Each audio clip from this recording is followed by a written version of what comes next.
one thing I think it's been a hot topic, but it's also been a soft topic is Jimmy Garoppolo's performance. I Let's think a talk about it. lot. I think a lot of people are still trying to underrate his performance because he went out there and he did exactly what he needed to do. And the reason why that game came close at the end was because the defense started to fall apart towards the end of the third and throughout the fourth. Okay. And I really like what he did. And I think this Eagles game is going to be a test for him because I think he is playing with that chip on his shoulder, like everybody's been saying, and Yeah. he's trying to go out there and prove himself. And Okay. like you said in your analysis, after that fumble, he played a great game. That He did. Debo cut, that Debo touchdown, that was a lot more on Debo than him because Debo is just that good at playing wide receiver. Hmm. But what's that's my a question. What are some things you've noticed that have changed with him and his process that led to that game on Sunday and could see this Jimmy? throughout the season? Yeah. Have you seen like any kind of difference in him or just the mentality of it? I think we saw the best of Jimmy in that game because he didn't get hit. He got hit 3 times in that game. And I think what we've seen from him in certain games is he's had a tough time staying healthy. He wants to be healthy, but he knows he gets injured. And I think he knows he's had a tough time protecting himself. And certain games where he gets hit early, you start to see the worst of Jimmy, at least last year. Maybe it was because he was injured already.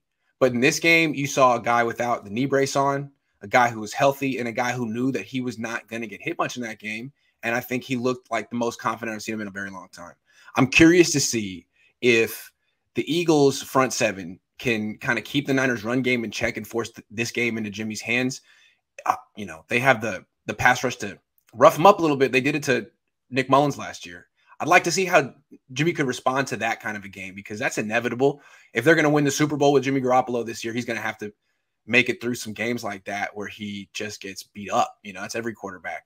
And the Lions didn't present that challenge. So I'm just curious to see. I mean, the Eagles most certainly do. So let's see what happens this week. Because when you say that he didn't get like beat up, and there's gonna be times he got beat up, I think immediately thought of 2019 versus the Saints. He got crushed that game.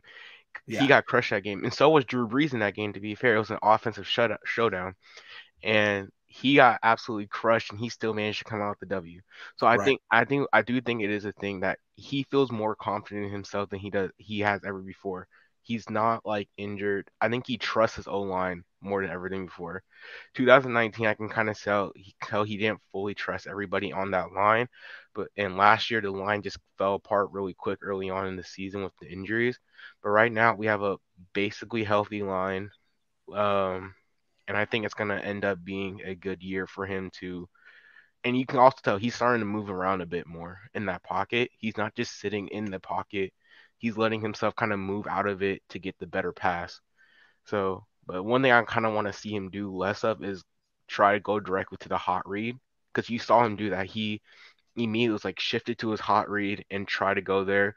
He did on some plays he diverted from it, but this weekend, I think they're gonna be looking more at his hot reads, looking more at him to find his hot read, and I think he has to find the guy that isn't his hot read, but is open and can make the play. So that's what I'm thinking. I love it, Darius. Good call.